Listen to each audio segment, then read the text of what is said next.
जेव्हा सतीमाता यज्ञामध्ये गेल्या होत्या आणि यज्ञामध्ये भगवान शंकरांना यज्ञाचा भाग दिला नव्हता आणि त्यांचेच पिता दक्ष यांनी त्यांचा अवमान केला, तेव्हा तो सतीमातेला सहन झाला नाही आणि त्यांनी त्या अग्नीमध्ये स्वतःचा प्राणत्याग केला. तर त्यांच्या त्या प्राणत्यागामागचं नेमकं काय कारण आहे? इथं साहजिक समजून जातं की ज्यावेळेस दक्ष प्रजापतींनी सन्मान समारोह ठेवलेला होता, त्यावेळेस तिथं सगळे भगवंत 33 कोटी देवी देवता आलेले, शंकर भगवंत आहेत, विष्णू भगवंत आहेत, ब्रह्मदेव आहेत.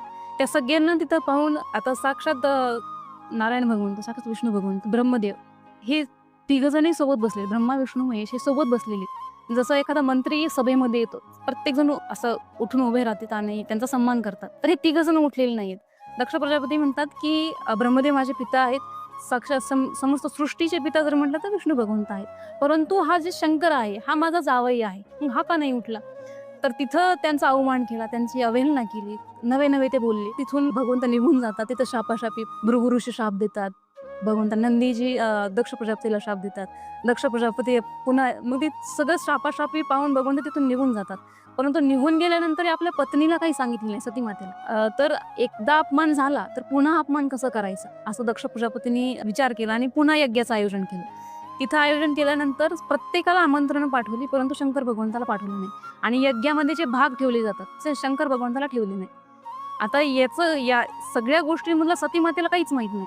परंतु बाकीचे देवी देवता ज्यावेळेस यज्ञासाठी निघू लागले, त्यावेळेस सतीमातेला समजलं की काहीतरी आहे. मग विचारलं की नेमकं तुम्ही कुठं जाताय? तर दक्ष प्रजापतीकडे जाताय, तुला माहित नाही की तुझ्या वडिलांनी एवढं मोठं असं आयोजन केलेलं आहे, तर तुला बोलवलं नाही का? ती म्हणेल बोलवलं असेल, कैलासपर्वत एवढं मोठं आहे, तर कोणी पोहोचू शकलं नसेल आणि माझे वडील मला बोलवणार नाहीत असं होऊच शकत नाही. त्या शंकर भगवंतापाशी गेल्याने म्हणाले की आपल्याला जायला पाहिजे. त्यावेळी शंकर भगवंत म्हणतात की आमंत्रणही नाही आणि निमंत्रणही नाही. आमंत्रण जिथं आग्रहाने बोलवलं जातं, निमंत्रण म्हणजे तुम्ही आले तरी ठीक आणि नाही आले तरी ठीक आहे. तर दोन्ही नाही, आपण जायला नाही पाहिजे. सतीमातांच्या मनामध्ये असं आलं की आपण वडिलाला भेटलं पाहिजे. खूप विचार करून करून त्या गेल्या आणि गेल्यानंतर तिथं पाहिलं तर कुणी त्यांच्या तोंडाकडेही बघना.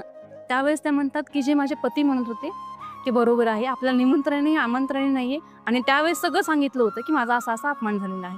त्यावेळेस त्या तिथं आता स्वतःचाही अपमान होते, परंतु त्यावेळेस त्या विचार करतात माझा अपमान ठीक आहे, परंतु माझ्या नवऱ्याचा अजूनही अपमान केलेला आहे का ते पाहावं. यज्ञाच्या ठिकाणी गेल्याने बघितलं ते भागच नाहीये. त्यावेळेस ते म्हणतात की आता कुठल्या तोंडाने मी परत जायचंय माझ्या नवऱ्याजवळ. तर योग अग्नी प्रकट करून त्या तिथंच आपल्या देहाचा त्याग करतात.